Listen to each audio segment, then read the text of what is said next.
Ma'asyiral muslimin yang dimuliakan Allah Subhanahu wa taala, bicara soal neraka, maka bicara soal sesuatu yang gaib. Artinya butuh keimanan yang kuat. Karena sehebat apapun Al-Quran dan Sunnah menceritakan keganasan neraka, kalau keimanan kita kepada neraka itu lemah, maka tetap aja tidak yakin, nggak akan yakin. Bukti kurang yakinnya ya masih melakukan maksiat, padahal jelas maksiat itu salah satu sebab orang dimasukkan ke neraka. Artinya butuh keimanan yang kokoh, baru orang itu takut betul dengan neraka. Dan seluruh kaum muslimin menurut keyakinan ahli sunnah wal jamaah itu pasti akan melewati neraka. Semua kita pasti akan melewati neraka. Dan itu dijelaskan di dalam surah Maryam ayat 71, wa im minkum illa wariduha kana ala rabbika hatman maqdiyah. Dan tidak ada seorang pun dari kalian melainkan akan mendatangi neraka. Hal itu bagi Rabbmu adalah sebuah kemestian dan ketetapan yang jelas. Maksud bahwa kita akan melewati neraka itu karena antara padang mahsyar dengan sorga itu ada titian. Lah titian itu berada di atas jahanam. Nabi SAW mengatakan dalam sebuah hadis yang dikeluarkan Bukhari Muslim, yu'ta bil jisri fayaj'alu baina dhahrai jahannam. Akan didatangkan jembatan kemudian dibentangkan di permukaan neraka jahanam. Kemudian sahabat bertanya, wa mal jisru ya Rasulullah, apa yang dimaksud jembatan yang dibentangkan di antara neraka jahanam itu? Maka Rasul mengatakan, madhadatun mazillatun alaihi khatatifu wa kalalib wa hasaka laha syaukatun ukaifa takunu bin najdi yuqalu laha sa'dan. Kata Nabi SAW, jembatan itu teramat sangat licin dan menggelincirkan. Di atasnya terdapat besi-besi pengait dan kawat-kawat berduri yang ujung-ujungnya bengkok. Ia bagaikan pohon yang berduri yang terdapat di Najd, dikenal dengan pohon Sa'dan, pohon yang banyak durinya. Dari sini kita tahu bahwa setiap orang itu akan melintasi neraka, maksudnya di atas titian itu. Ma'asyiral muslimin yang dimuliakan Allah Subhanahu wa taala, dan neraka sendiri definisinya adalah darun a'addallahu lil kuffar waliman asa minal muwahhidin. Jadi neraka itu definisinya adalah sebuah tempat yang diperuntukkan untuk orang-orang kafir dan ahli maksiat dari kalangan ahli tauhid. Saya ulangi, neraka itu adalah sebuah tempat yang diperuntukkan untuk orang-orang kafir dan ahli maksiat dari kalangan ahli tauhid. Berarti di sini kita tahu bahwa ada dua kelompok. Dari definisi ini ada dua kelompok yang masuk neraka. Kelompok pertama, kelompok yang dikekalkan apabila masuk tidak pernah keluar. Mereka lah orang-orang kafir. Dan kelompok yang kedua, memungkinkan apabila mereka masuk ke dalam neraka ada kesempatan bisa keluar, dan merekalah ahli maksiat dari kalangan ahli tauhid. Dan inilah keyakinan ahli sunnah. Menyelisih keyakinan siapa? Keyakinan Khawarij dan keyakinan Mu'tazilah. Sebab orang-orang Khawarij dan Mu'tazilah mengatakan kalau orang masuk neraka gak akan keluar. Jadi orang-orang Khawarij mengatakan kalau orang masuk neraka dipastikan gak akan mungkin keluar lagi. Makanya ketika pemahaman mereka terhadap para pelaku dosa besar, orang-orang Khawarij mengatakan apa?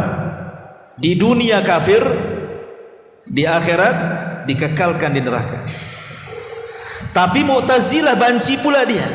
Di dunia tidak dikatakan kafir, tetapi manzilatun baina manzilataini. Tidak dikatakan mukmin, ya tidak dikatakan kafir juga. Tapi kalau di akhirat sama-sama seperti Khawarij, masuk neraka nggak akan pernah keluar. Nah, itulah keyakinan orang-orang Khawarij dan Mu'tazilah. Ahli sunnah tidak demikian.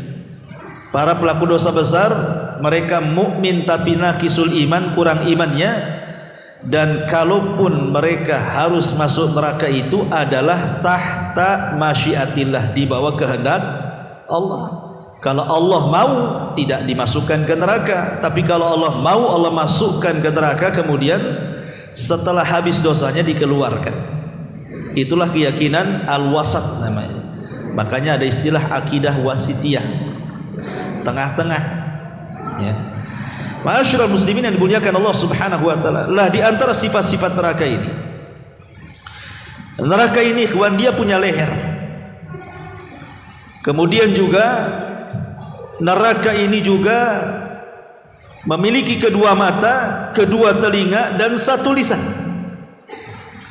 Dan itu disebutkan dalam sebuah hadis, takhruju unuku min nari yaumal qiyamah.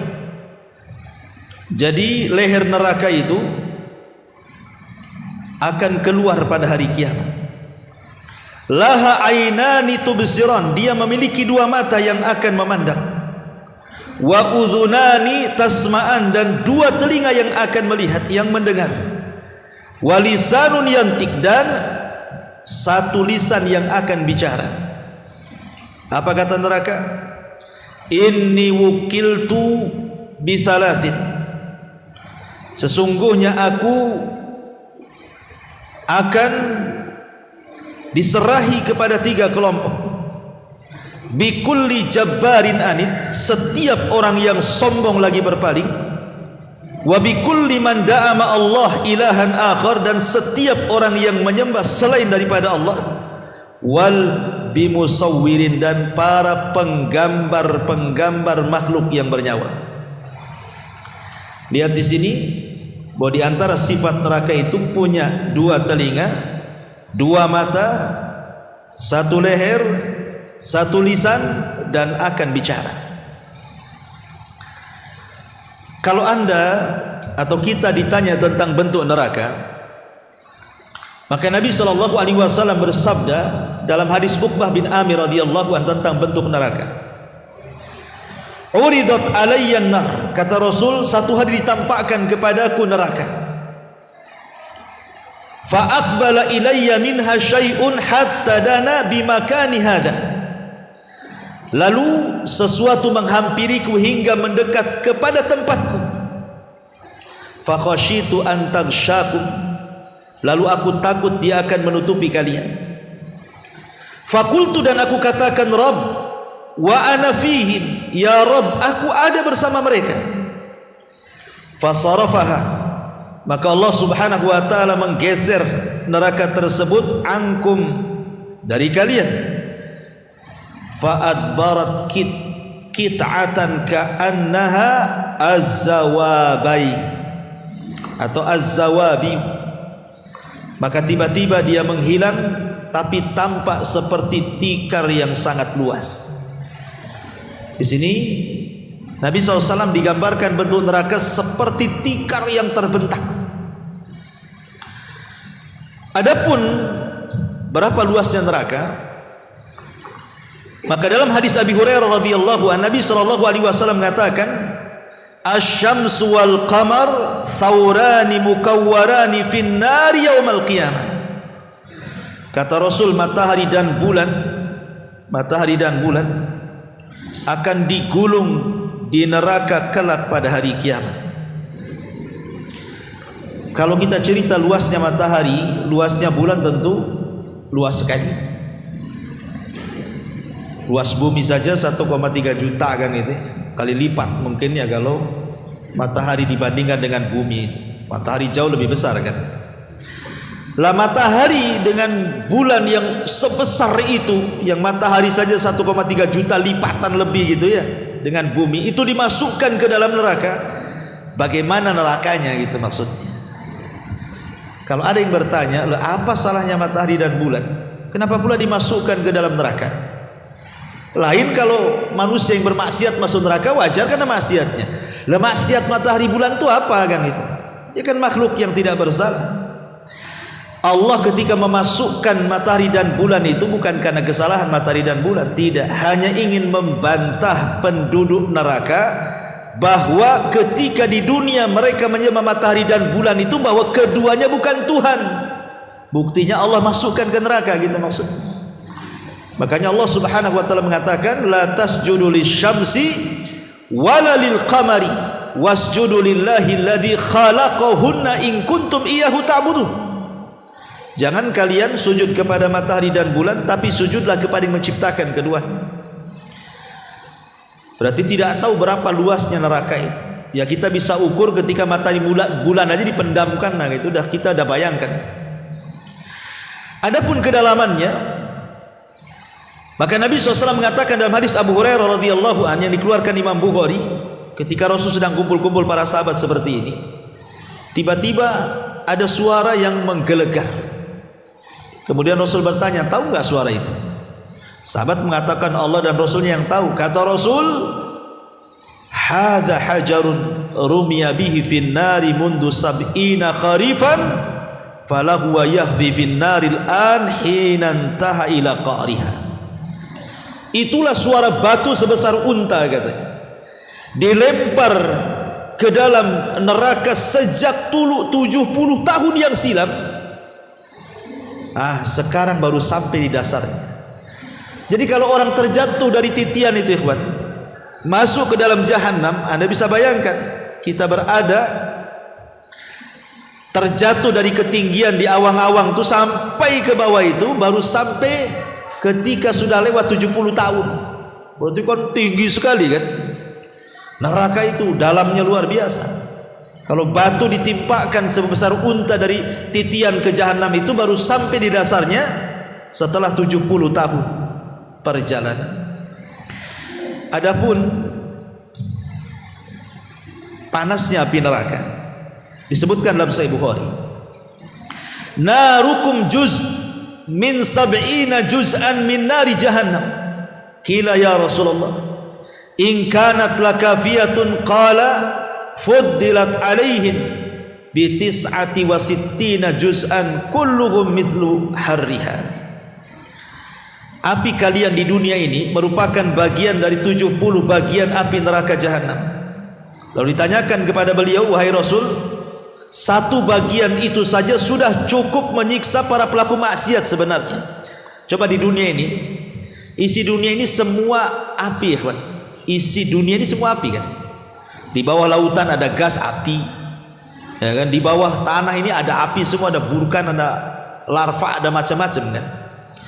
Kalau seandainya itu api-api satu dunia ini dikumpulkan, yang di dasar lautan, yang di dasar bumi, yang di permukaan bumi, untuk mengadab ahli maksiat, kata Rasul, itu cukup sebenarnya. Padahal itu baru satu bagian dari 70 bagian kan. Kemudian kata Nabi SAW, ditambahkan atasnya dengan 69 kali lipat yang sama panasnya. Sepanas apa itu api neraka? Ma'asyiral muslimin yang dimuliakan Allah Azza wa Jalla. Adapun atapnya, atap neraka, maka disebutkan dalam surah Waqiah, wa dhillum miyahmum la barid wala karim. Dan naungan atap neraka itu adalah asap yang hitam, tidak sejuk dan tidak menyenangkan. Jadi pelaponnya bahasa kita itu adalah asap-asap yang sangat hitam. Jadi orang kalau masuk neraka udah nggak tampak lagi karena sudah banyak asap-asap yang hitam, dan itu juga disebutkan dalam surah Al-Mursalah. Adapun hawanya, angin neraka, maka disebutkan dalam surah Al-Waqiah, fi samumin wahamin. Mereka dalam siksaan angin yang sangat panas dan air yang sangat mendidih. Adapun bahan bakarnya, maka Allah mengatakan dalam surah Al-Baqarah 24, wa quduhan nas wal hijarah. Bahan bakarnya manusia dan bebatuan. Adapun kengeriannya, Allah katakan dalam surah Mursalat 32, innaha tarmi bi syararin kal kautsar.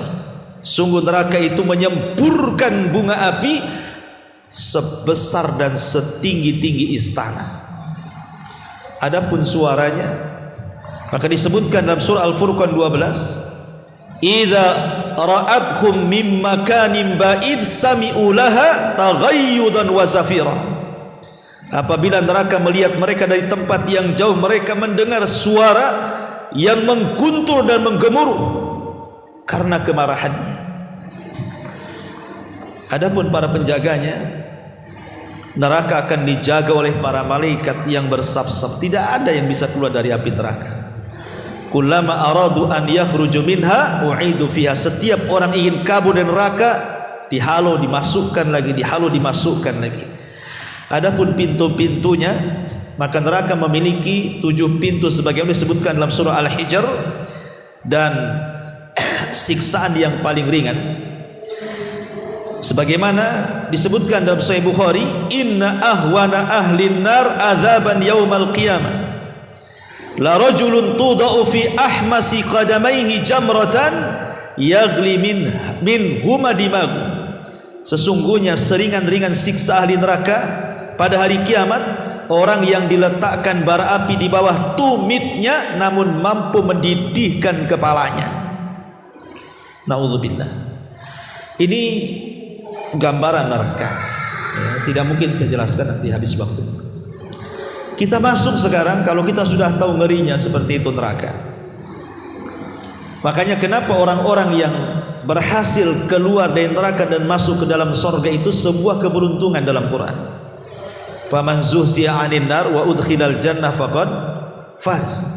Siapapun yang dikeluarkan dari neraka dimasukkan ke dalam surga, itulah keberuntungan yang luar biasa. Dan semua kita senantiasa berlindung dalam setiap solat kita kan. Di akhir tasyahud kita disuruh berlindung dari jahannam kan. Allahumma inni a'udzubika min adzabi jahannam wa min adzabil qabri wa min fitnatil mahya wal mamat wa min syarri fitnati masihid dajjal. Setiap solat kita berlindung dari jahannam. Karena orang yang masuk jahannam itu tidak bisa dibayangkan. Bagaimana dibayangkan? Antum kalau di dunia ya, pernah dulunya senang, pernah jaya, tiba-tiba antum kere, jatuh miskin, jatuh susah, gulung tikar, masihlah antum terbayangkan zaman-zaman sukses dulu kan? Masih nggak mungkin nggak terbayang, masih terbayang. Kadang-kadang bercerita dengan kawan itu, aduh dulu saya itu kalau gini ya sebentar aja saya bangun. Sekarang ya taulah lagi tumbang-tumbang ini kan. Itu di dunia ikhwan. Sekere apapun kalau dia pernah berhasil, masih kepikiran keberhasilannya. Tapi kalau orang dicelupkan ke neraka, blank, hilang semua, memori itu hilang tuh. Makanya ada hadis yang mengatakan nanti pada hari kiamat akan didatangkan satu orang yang ketika di dunia diberikan banyak nikmat, tidak pernah susah orang ini di dunia ini, tapi termasuk dari penuh neraka, dicelupkan sama Allah satu kali ke neraka. Kemudian Allah bertanya, hal marra bika min ni'amin qad, masih kebayang nikmat-nikmat bukan? Dia mengatakan tidak, wahai Allah. Blank, hilang semua memorinya. Coba itu dicelupkan satu kali, itu gimana kalau dimasukkan di situ? Wah, makin hilang lagi otaknya. Ini menunjukkan bahwa, makanya kenapa jangan coba-coba kemudian seperti orang-orang Yahudi yang mengatakan apa? Lan tamassana nar illa ayyamam ma'dudat katanya. Kami walaupun harus masuk neraka kata orang Yahudi, paling 40 hari katanya. Habis itu kami keluarkan neraka masuk surga. Dia pikir betul-betul 40 hari dia dimasukkan, itu kan klaim mereka saja. Oke lah 40 hari. Satu harinya kehidupan neraka kalau dibilang dengan kehidupan dunia itu sama dengan 1000 tahun. Kan Allah yang mengatakan inna yauman inda rabbika ka alfi sanatin mimma ta'udun. Satu hari kehidupan akhirat bila dibandingkan dengan kehidupan dunia ibarat 1000 tahun. Jadi kalau 40 hari ya kalikan saja kan begitu. Itu kan orang Yahudi pengklaim iya kalau 40 hari loh, kalau kekal selama-lamanya. Dan itulah yang kita yakini bahwa orang-orang Yahudi kafir mereka akan dikekalkan di dalam. Ma'asyiral muslimin yang muliakan Allah Azza wa Jalla. Lah dari sini kita butuh amalan-amalan yang dengan amalan itu kita tidak disentuh api neraka. Yang pertama adalah at-tauhid.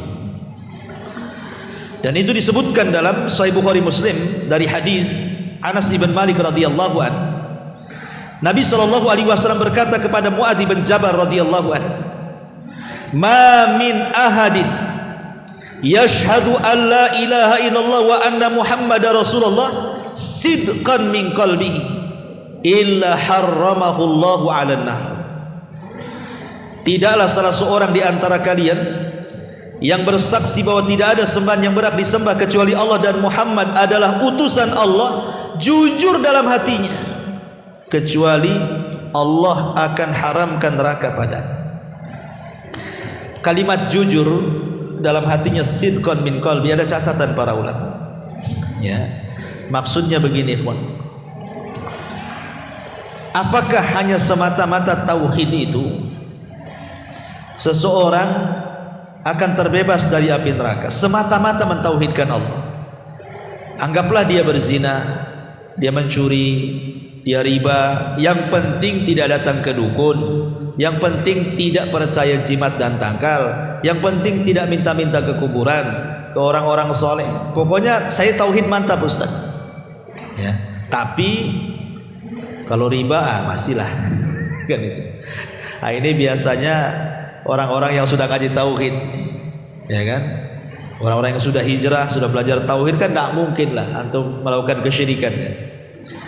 Takut malah kita kalau melakukan kesyirikan. Tapi kalau dosa besar masih juga nipu, masih juga gibah, masih juga bohong dan begitu seterusnya kan? Ya. Lah pertanyaannya, apakah kemudian semata-mata orang mentauhidkan Allah itu sudah mencukupkan modal dia terbebas dari api neraka dan direct masuk surga? Tidak. Karena kalimat sidqan min qalbihi maksudnya jujur dalam hatinya. Tauhid itu melahirkan iman. Dan iman itu menurut ahli sunnah adalah keyakinan yang menghujam dalam hati, kemudian diucapkan lewat lisan, diaplikasikan lewat perbuatan. Berarti kalau hanya mengucapkan la ilaha illallah walaupun dia yakin dengan tauhid, kalau lisannya belum mengaplikasikan hatinya atau perbuatannya belum mewujudkan apa yang dikatakan lisannya, berarti belum mentauhidkan Allah secara sempurna. Dari sini kita tahu berarti ada tauhid yang sempurna, ada tauhid yang kurang sempurna. Orang-orang yang mentauhidkan Allah secara sempurna, orang-orang inilah yang direct masuk surga, nggak akan disentuh neraka. Seperti 70.000 orang yang masuk surga tanpa hisab dan azab. Itu kan tauhidnya sempurna tuh. Tidak minta diruqyah, tidak minta dikai, tidak tatayur, kemudian mereka pun bertawakal kuat kepada Allah, ia direct masuk surga. Tapi ada orang-orang yang tauhidnya kurang sempurna. Lah tauhidnya kurang sempurna ini, dia bertauhid tetapi mungkin masih meninggalkan sholat, masih berzina, masih maling, masih begitu. Berarti orang seperti ini belum mutlak terbebas dari api neraka. Dia masih merasakan api neraka alias tahta masyiatillah, di bawah kehendak Allah. Kalau Allah mau ya dimasukkan langsung ke surga, tapi kalau tidak mau ya Allah membersihkan orang ini di neraka baru dimasukkan ke dalam surga. Tetapi tauhid inilah penyelamat kita. Walaupun orang masuk neraka, ada kesempatan masuk surga gitu maksudnya. Makanya dalam hadis Abi Dzar Al-Ghifari, jadi satu malam Nabi SAW berjalan di tengah kegelapan. Abi Dzar ini ngikuti dari belakang, tapi Rasul tahu ada Abi Dzar di belakang, maka dipanggil, Abi Dzar, ngapain kau ngendap-ngendap? Kata Abi Dzar, tahu Rasul, aku kira engkau tidak mau ditemani, makanya aku susul dari belakang, katanya. Maka berjalanlah Rasul dengan Abi Dzar. Duduklah kemudian dua orang ini. Kata Rasul, tunggu ya Abi Dzar, saya ingin melangkah ke sana, katanya. Akhirnya Rasul pun meninggalkan Abi Dzar. Kemudian di situ ada sebuah lembah, Rasul SAW berdiri di situ. Tiba-tiba kemudian Abi Dzar mendengar Rasul mengatakan, wa in zana wa in saraq, wa in zana wa in saraq, walaupun dia berzina, walaupun dia mencuri. Abi Dzar bingung, ngapain Rasul ngomong begitu? Setelah itu Rasul SAW kembali kepada Abi Dzar. Abi Dzar bertanya, Rasul, saya tadi mendengar engkau mengatakan wa in zana wa in saraq. Apa maksudnya? Kata Nabi SAW, tadi aku di situ, Jibril datang. Kemudian Jibril mengatakan, siapa yang mengucapkan la ilaha illallah penuh dengan kejujuran dalam hatinya dipastikan masuk surga.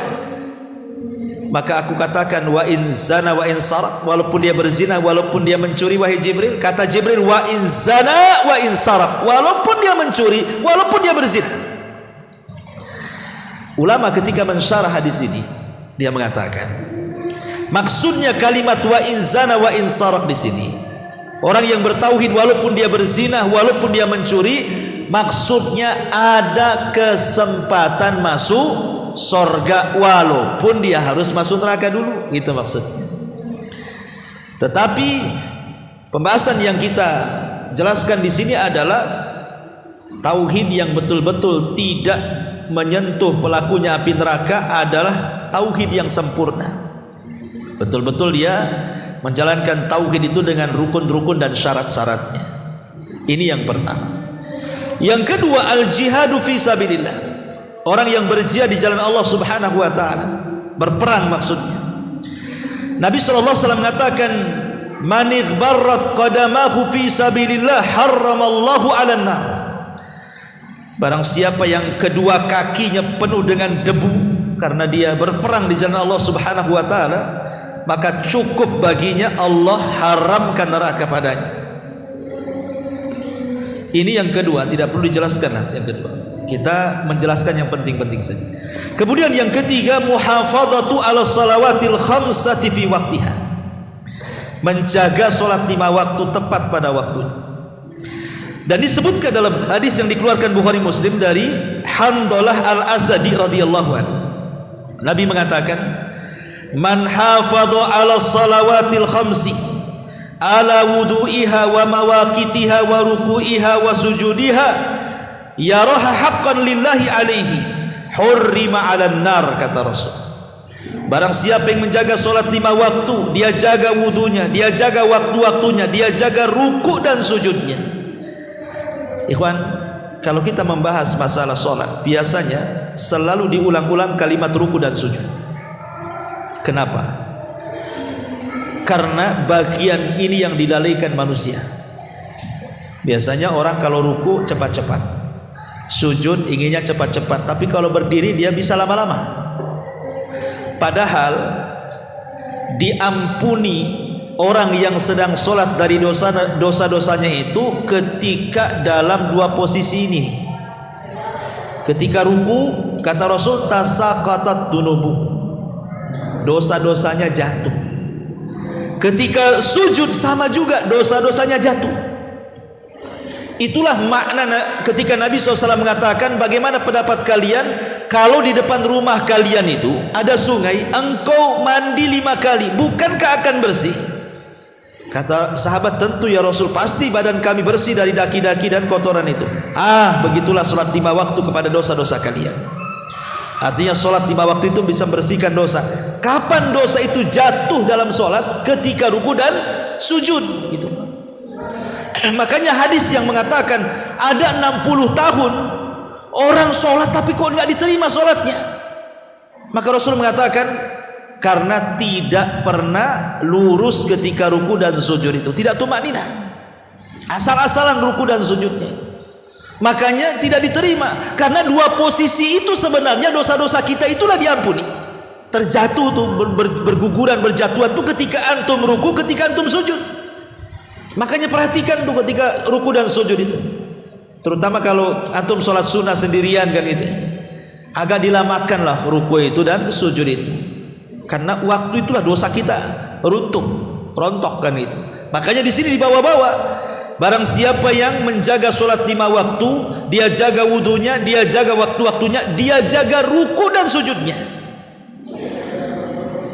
maka dan dia melihat bahwa perkara itu sebuah hak, tuntutan untuk Allah, maka diharamkan padanya api neraka.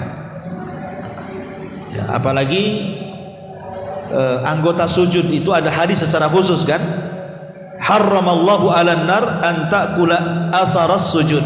Allah haramkan bagi orang yang suka sujud anggota-anggota sujud.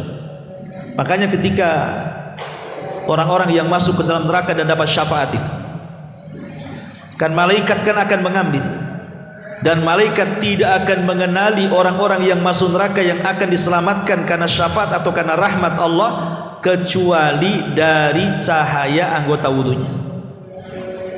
Jadi di neraka itu nampak orang-orang yang rajin sujud kalaupun dia harus masuk neraka. Dari situlah malaikat mengenali orang-orang yang masuk neraka kemudian diselamatkan. Ini yang ketiga. Yang keempat, arba'atu raka'atin qabla zuhri wa ba'dah, menjaga sholat sunnah khususnya 4 rakaat sebelum zuhur dan 4 rakaat setelah zuhur. Disebutkan dalam hadis Ummu Habibah, salah satu istri Nabi SAW,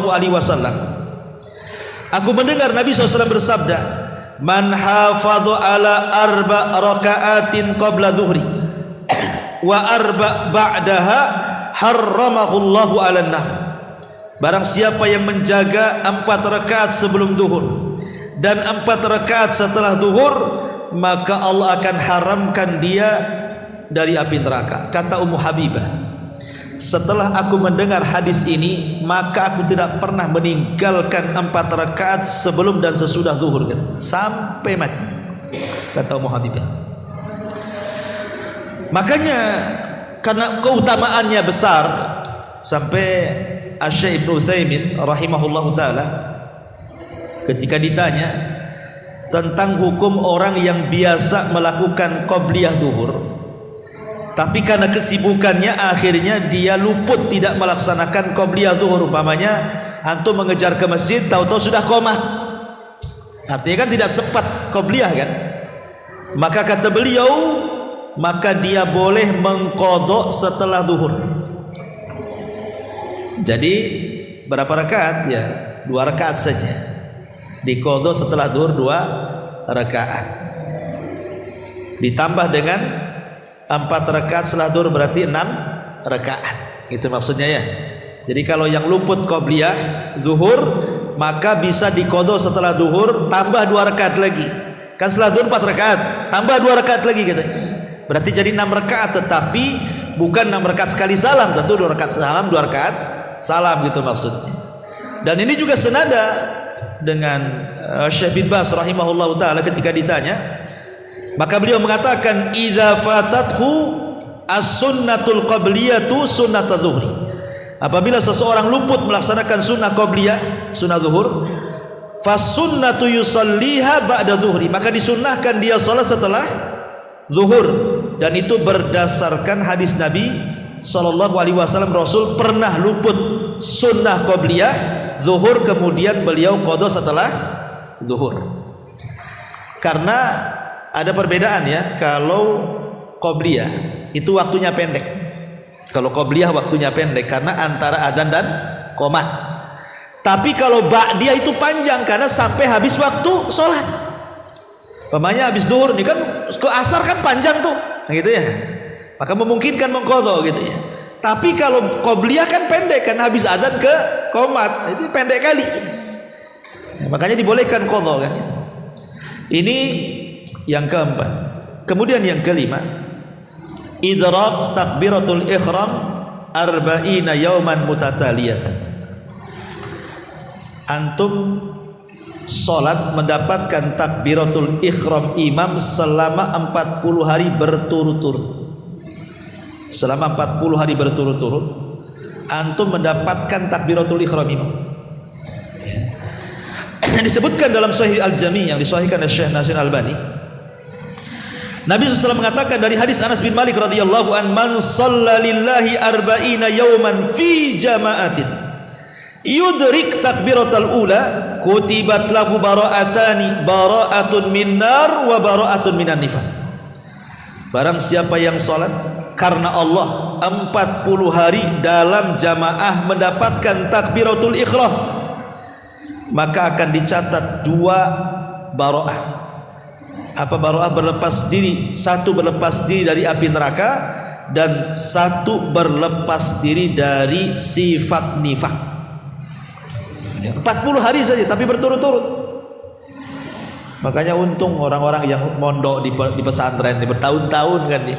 Kita ini yang sudah di masyarakat ya mungkin 1 hari 5 waktu lah, jangan sampai luput dari takbiratul ihram aja tidak bisa. Mesti ada yang luput 1 ya kan. Coba kalau kita azamkan sajalah demi supaya kita tidak disentuh api neraka kan itu 40 hari betul-betul antum fokus gitu ya. Sebelum qomat sudah ada gitu. Wah itu mantap ikhwan. Baik, kemudian yang keenam, muhafadzatu an salati subhi wal asri fi waqtiha, berusaha menjaga 2 salat wusta, subuh dan asar. Kata Nabi sallallahu alaihi wasallam, la yalijin nar man shalla qabla tulu'i syamsi wa qabla ghurubiha. Tidak akan disentuh api neraka orang yang menjaga salat sebelum terbit matahari artinya subuh dan sebelum terbenam matahari artinya asar. Karena begini ikhwan, zuhur dan asar dan subuh ini adalah solat yang mendapatkan 2 pahala. Kalau yang lain 1 pahala, tapi khusus subuh dan asar itu dapat 2 pahala. Subuh dapat 2 pahala, asar dapat 2 pahala. Kalau zuhur 1 pahala, maghrib 1 pahala, isya 1 pahala. Tapi kalau zuhur 2, kalau subuh 2, kalau asar 2. Macam mana caranya? Nabi sallallahu alaihi wasallam mengatakan, yata'aqabuna fikumul malaikatu malaikatul laili wa malaikatul nahar. Jadi setiap hari Allah tugaskan 2 malaikat pencatat kebaikan. Ada malaikat malam, ada malaikat siang tuh. Pertemuannya di 2 waktu ini. Jadi kalau malaikat siang, mereka hendak mencatat orang-orang yang baik di siang hari, turun di waktu subuh ketika manusia sedang sholat subuh. Dia catat si fulan sholat subuh. Kemudian sampai asar. Ketika asar dia akan harus melaporkan tuh catatannya. Ketika manusia sedang sholat asar, dia catat si fulan sholat asar. Di waktu yang sama malaikat malam turun mencatat juga dia sholat asar. Kemudian sampai malam dia mencatat apakah si fulan itu tahajud, baca Quran, witir atau doa atau apa tuh zikir gitu ya. Sampai subuh, sebelum dia naik ke atas, dia pun mencatat sholat subuhnya sebelum turunnya malaikat siang. Berarti zuhur dicatat 1 malaikat siang saja, asar dicatat malaikat siang dan malam, maghrib dicatat malaikat malam saja, isya dicatat malaikat malam saja, subuh dicatat malaikat malam dan malaikat siang. Makanya 2 solat ini sangat istimewa, disebut wusta, yang Allah katakan hafidhu ala salawati was salatil wusta. Jaga oleh kalian 5 waktu solat, terutama solat wusta, maksudnya asar dan subuh gitu maksudnya. Ini yang ke-6. Kemudian yang ke-7, ainun bakat min khasyatillah, mata yang menangis karena takut kepada Allah. Wa ainun tabitu tahrusu fi sabilillah, dan mata yang tidak pernah tidur karena menjaga orang-orang yang sedang jihad di jalan Allah. Kata Nabi sallallahu alaihi wasallam, laisa syai'un ahab ila Allah min qatrataini. Tidak ada sesuatu yang paling dicintai Allah. Laisa syai'un ahab, tidak ada sesuatu yang paling dicintai Allah dibandingkan 2 tetes air mata. Qitratun min dumu'in fi khasyatillah, tetesan air mata saat takut kepada Allah. Wa qitratu damin tahraq fi sabilillah, dan tetesan darah yang dia teteskan saat jihad di jalan Allah azza wajalla. Ma'asyiral muslimin yang dimuliakan Allah azza wajalla, kalau seandainya antum terbangun malam-malam, kemudian antum wudu, kemudian tahajud, kemudian merenunglah dosa-dosa kita, takut akan mati, takut akan dosa gitu ya. Tiba-tiba antum meneteskan air mata karena takutnya, maka tetesan air mata yang antum teteskan di waktu tidak ada orang yang tahu kecuali antum dengan Allah, itulah tetesan air mata yang akan menyelamatkan kita dari api neraka. Kata Rasul, ketika Nabi SAW bicara soal 7 kelompok yang akan mendapatkan naungan di hari yang tidak ada naungan kecuali naungan arsy Allah, salah satunya adalah rajulun dzakarallaha khalian fafadat aina. Seorang laki-laki yang mengingat Allah bersendirian antara dia dengan Allah, disitulah dia meneteskan air mata. Ini yang nomor 7. Yang nomor 8, ghaddul basar, berusaha untuk menundukkan pandangan dari yang haram. Kata Nabi sallallahu alaihi wasallam, salasatun la tara ayunuhumun nar.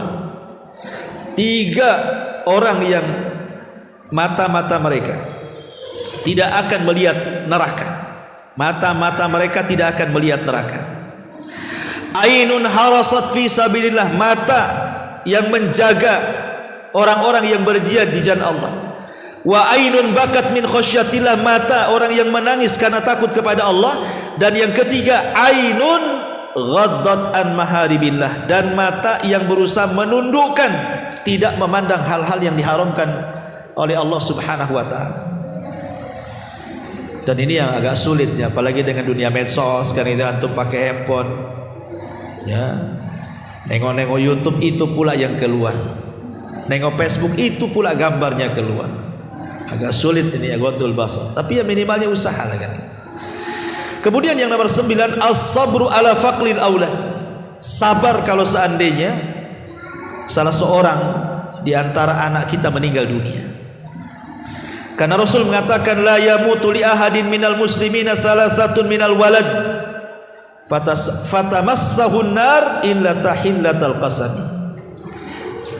Apabila seseorang meninggal anak dari 3 anaknya, maka dia tidak akan disentuh api neraka, kecuali hanya lewat saja di titian itu.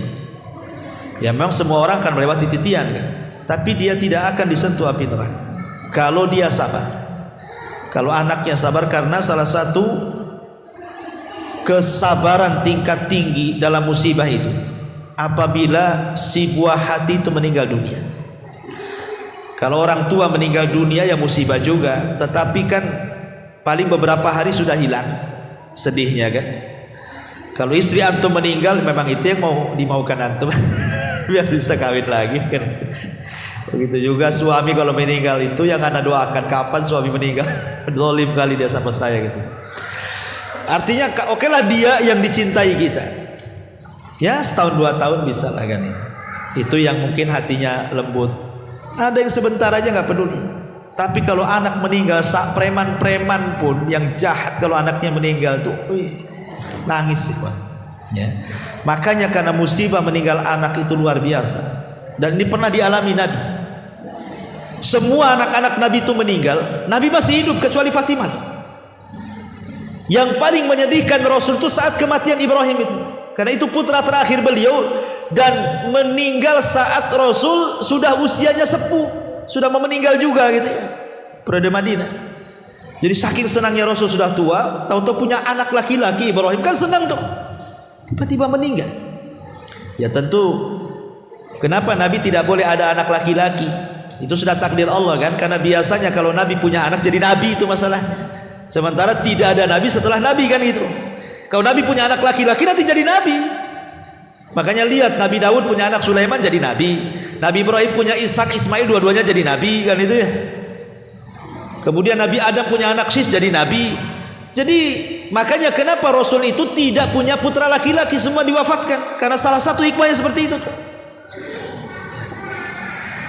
Kemudian yang kedua, dikhawatirkan hulu ekstrim nantinya.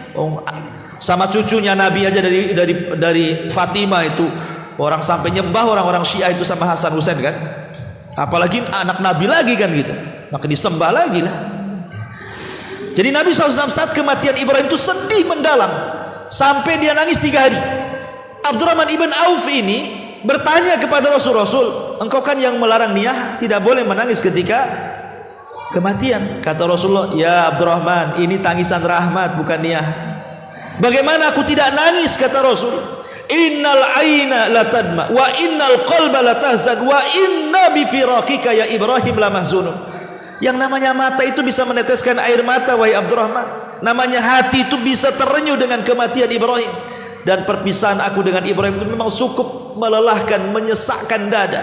Ini air mata rahmat, tidak apa-apa. Bapak sayang dengan anak, wajar kan itu. Ya. Jadi yang dibolehkan nangis itu maksudnya nangis karena sayang. bukan menolak takdir gitu. Kenapa anak satu-satunya kok ambil pula ya Allah? Nanti siapa yang warisi warisan saya? Itu menolak takdir itu. Nanti kalau sudah besar siapa yang merawat saya? Kalau sudah tua saya nggak punya anak, Allah yang merawat insya Allah. Ya. Kemudian yang nomor 10, al-insan al-hayyin layyin sahtabah. Orang yang mudah, lembut, memudahkan orang, tidak mempersulit orang. Orang yang menyederhanakan masalah, mungkin begitu bahasanya. Kan ada orang yang membesarkan masalah kecil jadi besar, ada yang menyederhanakan masalah besar jadi kecil gitu. Orang yang mudah sama orang tuh mudah sekali. Sering kasih udzur ya sudah. Disakiti ya saya maafkan. Ya kalau jadi jualan hanya gara-gara kembali 1.000 ya gak apa-apa, ambil aja kan itu. Mudah. Jangan gara-gara 1.000 penjual itu nyari satu keliling pasar gara-gara antum beli 1 jam dia baru dapat, gak laku lah jualannya. Ya, itu namanya persulit pedagang. Ya. Kata Nabi SAW, ala ukhbirukum biman yahrumu 'alan nar. Maukah ku kabarkan orang yang diharamkan neraka padanya? Maka kata Rasulullah, kullu qaribin hayyinin sahlin. Orang yang dekat, orang yang mudah, orang yang supel, orang yang sederhana, itulah mereka salah satu sifat orang-orang yang tidak disentuh api neraka. Kemudian yang nomor 11, al-iman billahi wal yaumil akhir. Orang yang kuat keimanannya dengan Allah dan hari akhir, kuat keimanannya dengan kematian, dan itu juga disebutkan di dalam Quran. Allah Subhanahu wa taala mengatakan alladzina yaquluna rabbana innana amanna faghfir lana dzunubana wa qina adzabannar ila akhiril ayat. Kemudian yang nomor 12, menjaga rawatib. Ya, menjaga sunnah rawatib. Berapa sunnah rawatib? 12. 12 ini 2 rakaat sebelum subuh, 4 rakaat sebelum zuhur, sudah 6. Ya, kemudian 2 rakaat setelah zuhur 8, 2 rakaat setelah maghrib 10, ya kan? Kemudian 2 rakaat setelah isya, berarti 12. Tapi ada yang berpendapat 10 dengan mengurangi 4 rakaat sebelum zuhur. Bagi yang mengatakan 2 rakaat setelah zuhur, sebelum zuhur berarti 10 rakaat. Bagi yang mengatakan sebelum zuhur 4 rakaat berarti 12 rakaat. Itu khilafnya. Jadi rawatib itu ada yang berpendapat 10 rakaat, ada yang berpendapat 12 rakaat. Dari mana khilafnya? Dari solat rawatib qobliyah duhur. Bagi yang 10 berarti sebelum duhur 2 rakaat gitu ya. Bagi yang 12 berarti sebelum duhur 4 rakaat. Di situ perbedaannya. Dan Nabi mengatakan, man shalla fi yaumin itsnatai asyrata rak'atan haramallahu lahmahu 'anin nar. Barang siapa yang sholat dalam 1 hari 12 rakaat, Allah haramkan dagingnya dari api neraka. Kemudian yang nomor 13, as-saum. Orang yang merutinkan puasa, puasa sunnah, Senin Kamis, puasa Daud, Ayamul Bid, puasa sunnah lah. Nabi SAW mengatakan dalam hadis Muslim, man shoma yauman fi sabilillah ba'adallahu wajahu anir sab'ina kharifah. Barang siapa yang berpuasa 1 hari saja karena Allah, maka Allah akan jauhkan wajahnya dari api neraka 70 tahun. Ada yang mengatakan 70 musim. Ini yang nomor 13. Yang nomor 14, as-sahar fi sabilillah. Begadang karena di jalan Allah, seperti antum berthalabul ilmi, antum baca buku di malam hari gak tidur gitu ya. Ataupun antum dengerin YouTube kajian sampai gak tidur. Ya, memang betul-betul ndak tidurnya itu karena dengar kajian, karena mencari ilmu, begitu maksudnya. Bukan karena nggak bisa tidur, karena mikir utang, bukan itu. Ya, maksudnya ya betul-betul antum menyengajakan malam-malam ndak tidur itu untuk murojaah. Ya, maka itu namanya as-sar fi sabilillah ya. Kata Nabi SAW, hurrimat ainun 'alan nar sahirat fi sabilillah. Diharamkan mata-mata dari api neraka orang yang terjaga karena di jalan Allah Subhanahu wa taala. Karena dan di jalan Allah salah satunya thalabul ilmi. Kemudian yang 15, zikrullah wa tauhiduhu indal maut. senantiasa banyak berzikir, dan dia bisa mengucapkan tauhid ketika kematiannya. Sebutkan dalam hadis yang dikeluarkan Imam Ibnu Majah dari Abi Sa'id Al-Khudri, Nabi SAW mengatakan, idza qala al-abdu, apabila seorang hamba berkata, la ilaha illallah wallahu akbar, yaqulullahu azza wa jalla, sadaqa abdi la ilaha illa ana wa ana akbar. Apabila seorang hamba mengatakan tidak ada sesembahan yang berhak disembah kecuali Allah dan Allah Maha Besar, maka Allah mengatakan, hambaku telah benar, ya, tidak ada sesembahan yang berhak disembah kecuali aku dan aku Maha Besar.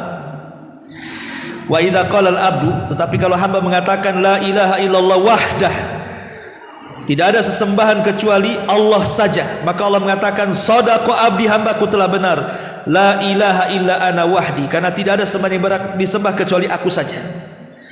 Wa idza qala, dan apabila hamba berkata la ilaha illallah la syarikalah, tidak ada sembahan yang berhak disembah dan tidak ada sekutu baginya, maka Allah katakan, shadaqa abdi, hambaku telah benar, la ilaha illa ana wa la syarikali, tidak ada sembahan yang berhak disembah kecuali aku dan tidak ada sekutu bagiku. Wa idza qala, dan apabila hamba berkata la ilaha illallah lahul mulku wa lahul hamdu, tidak ada sembahan yang berhak disembah kecuali Allah, bagi dia kerajaan dan pujian, maka Allah mengatakan, shadaqa abdi, hambaku telah benar, la ilaha illa ana, tidak ada sembahan kecuali aku, li al mulk wa li al hamdu, karena kekuasaan dan pujian itu hanya milikku. Wa idza qala, dan apabila hamba berkata la ilaha illallah wa la haula wa la quwata illa billah, tidak ada sembahan yang berhak disembah kecuali dan tidak ada kekuatan kecuali milik Allah, maka Allah mengatakan, shadaqa abdi, hambaku telah benar, la ilaha illa ana, tidak ada sembahan yang berhak kecuali aku, wala haula wala quwata illa bi, tidak ada daya dan kekuatan kecuali milik aku. Apa kata Rasulullah? Man ruziqahunna inda mautihi, siapa yang salah satu lafaz-lafaz ini antum baca, berhasil antum baca sebelum matinya, ketika antum sedang sakaratul maut, lam tamassahun nar, maka antum tidak akan disentuh api neraka. Ya, dari lafaz-lafaz ini, entah antum membaca la ilaha illallah Allahu akbar kemudian mati, atau antum membaca la ilaha illallah wahdah, atau antum membaca la ilaha illallah syarikalah, atau antum membaca la ilaha illallah lahul mulku wa lahul hamdu, atau antum membaca la ilaha illallah haula wala quwata illa billah. Pokoknya dari bacaan-bacaan ini kemudian Allah takdirkan meninggal antum di atas bacaan ini, maka Rasul mengatakan dia tidak akan disentuh api neraka. Artinya mati di atas tauhid, gitu maksudnya. Inilah 15 amalan yang disebutkan para ulama, dan kita tidak akan disentuh api neraka. Tapi ada sebaliknya. Sebaliknya itu justru dia tidak akan disentuh surga. Siapa mereka? Satu, orang musyrik, tidak akan disentuh surga. Orang musyrik masuk neraka kekal di dalam. Lain asyrakta la yahbatanna amaluka wa la takunanna minal khasirin. Innallaha la yusyrik innallaha la yaghfiru an yushraka bi wa yaghfiru ma duna dzalika liman yasha wa man yusyrik billahi faqad harramallahu alaihil jannah. Dan banyak hadis-hadis ayat-ayatnya, siapa yang melakukan kesyirikan haram padanya surga. Yang kedua, al-muntahir, orang bunuh diri. Ya, orang bunuh diri, Nabi SAW mengatakan dia akan kekal di neraka. Maksudnya kekal di neraka itu lama, gitu maksudnya. Jadi kalau ada bahasa kekal baik di Quran ataupun sunnah, berarti maknanya dua. Makna kekal ya kekal tidak akan keluar, makna kekal saking lamanya disebut kekal, gitu maksudnya. Seperti orang yang membunuh seorang mukmin secara sengaja, Allah mengatakan apa? Wa man yaqtul mu'minan muta'ammidan fajaza'uhu jahannam khalidan fiha. Siapa yang membunuh seorang mukmin secara sengaja, maka akan masuk neraka, dikekalkan di dalamnya. Bukan kekal gak keluar maksudnya, saking lamanya Allah sebut kekal, gitu maksudnya. Sebab kalau seandainya kekal itu maknanya kekal tidak akan keluar, ini khawarij namanya. Ini orang-orang Mu'tazilah yang mengatakan seperti itu. Ahli sunnah bukan khawarij, ahli sunnah bukan Mu'tazilah yang kalau orang masuk neraka nggak keluar lagi, tidak. Jadi kalimat kekal ada yang kekal selamanya, ada yang dimaksud kekal itu saking lamanya sampai Allah mengatakan kekal, gitu maksudnya. Ya, orang yang bunuh diri itu seperti itu. Ya.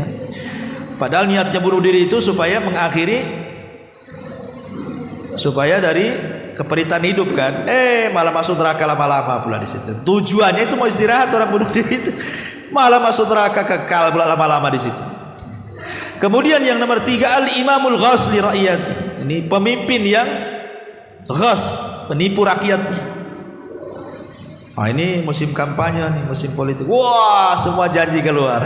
Kalau aku jadi presiden, bla bla bla bla bla bla semua. Jangankan presiden, nyalek aja banyak kali janji. Udah jadi, mana ada janji itu? Tak ada, hilang janji.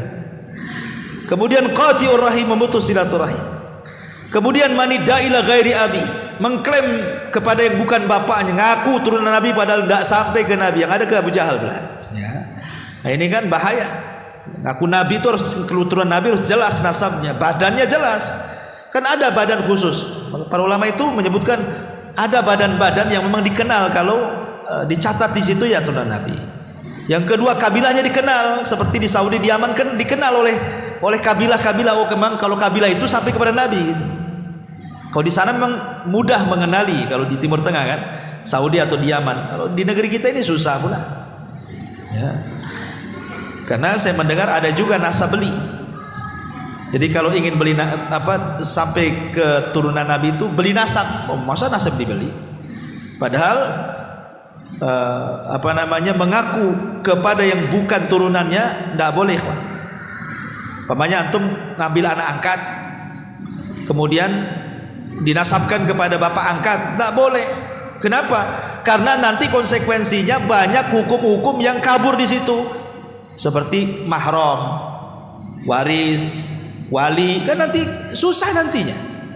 Ini anak angkat perempuan, antum nasabkan ke antum. Satu, dia bukan mahram kalau sudah besar, udah balik. Yang kedua, dia bukan ahli waris. Yang ketiga, antum tidak bisa jadi wali kan. Sementara antum klaim dia anak antum, cuman akhirnya banyak hukum-hukum yang berlaku di situ nantinya. Makanya tidak boleh dalam Islam menasabkan anak angkat ke bapak angkat. Maka diancam lagi dalam Islam, manida ila ghairi abi wa huwa ya'lam fal jannatu ali haram. Siapa yang mengklaim kepada yang bukan bapaknya dan dia tahu, surga haram bagi dia, kata Rasul.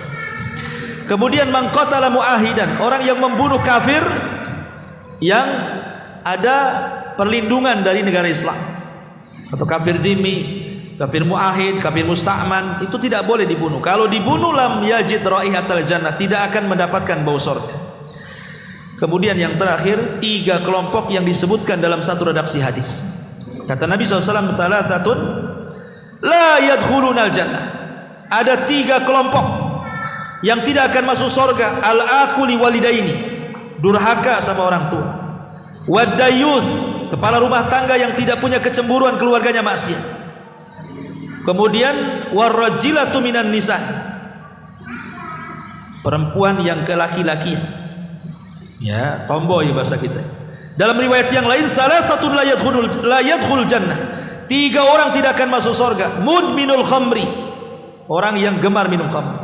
Wa qati'ur rahim, orang yang mutus silaturahim. Wa musaddiqun bisir, orang yang membenarkan dukun. Dalam riwayat yang lain, salasatun la yadkhulunal jannah, syaikhun zanin, tidak akan masuk surga 3 kelompok. Yang pertama, kakek-kakek, udah kakek berzina. Yang kedua, wal imamul kadzab, imam yang dusta, pemimpin yang dusta. Wal ail al mazhu, orang miskin lagi sombong. Udah miskin sombong lagi. Nah, berarti kalau kita dikumpulkan di sini 3 orang dalam satu redaksi. Pertama, orang yang durhaka dengan orang tua. Yang kedua, dayus, kepala rumah tangga yang tidak punya kecemburuan. Yang ketiga, wanita-wanita yang menyerupai laki-laki atau sebaliknya. Yang keempat, orang-orang yang gemar minum khamar. Yang kelima, orang yang membenarkan sihir. Yang keenam, kakek-kakek sudah tua masih suka berzina. Yang ketujuh, pemimpin dusta. Dan yang kedelapan, orang miskin sombong.